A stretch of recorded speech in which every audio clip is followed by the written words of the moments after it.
ஏ சிவா, வெறும் வாரண்ட் மட்டும் காமிச்சு சர்ச் பண்றேன்னு சொல்லிட்டு வேற எந்த காரணமும் சொல்லாம சர்ச் பண்ணிட்டு இருக்காங்க. ஏதோ தப்பா இருக்கு. யாரோ வேணும்னே இதை செய்ய சொல்லிருப்பாங்களா? இருக்கலாம். அக்காவோட பிசினஸ் எதிரிங்க கூட யாராவது இதை செஞ்சிருக்கலாம். இங்க இதெல்லாம் கிட்டத்தட்ட நார்மல் தான்.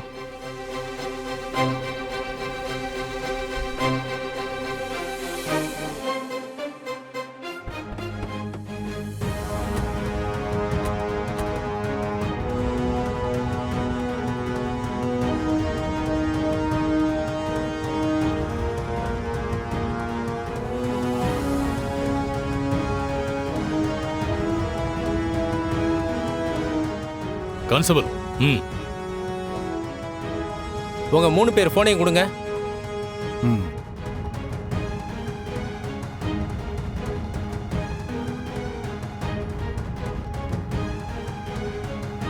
அண்ணி, ஆபீஸ்ல சர்ச் பண்ணிட்டு இருந்தாங்களே, முடிஞ்சுதா?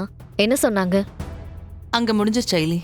ஆனா இந்த ரைடு எதுக்காகன்னு சொல்லாமலே போயிட்டாங்க. அதான் எனக்கு புரியல.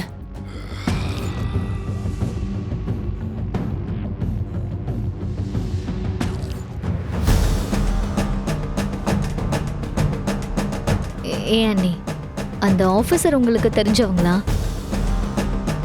கபிலா, ஆபீஸ்ல இவ்ளோ நேரமாவா ரெய்டு நடந்துச்சு? அது ஒரு 3 மணி நேரம் நடந்திருக்குமா. வழக்கம் போல கடைசியில வந்து சாரின்னு சொல்லிட்டு போயிட்டாங்க.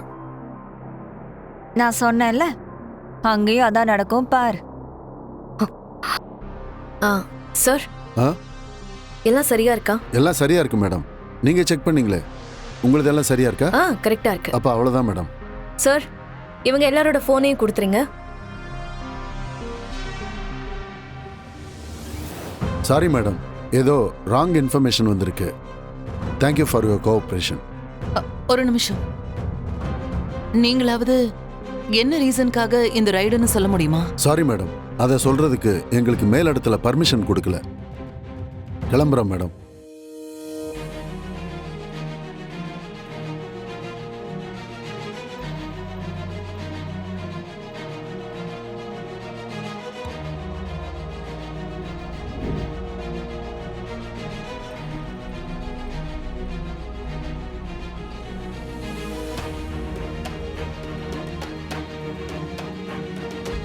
மேடம்,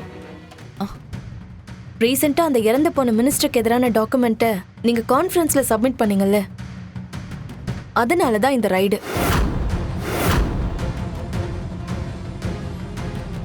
எலெக்ஷன் வேற வருது இல்ல, இந்த நேரத்துல அந்த மினிஸ்டருக்கு எதிரான எவிடன்ஸ் எல்லாம் வெளியில தெரிஞ்சா கவர்மெண்ட்க்கு தான் ப்ராப்ளம். அதனால தான் அவங்களுக்கு கெட்ட பேர் வராம இருக்கிறதுக்காக உங்களை அவங்களுக்கு அகைன்ஸ்டா இருக்கிற மாதிரி கிரியேட் பண்ற வேலையை பார்த்துட்டு இருக்காங்க.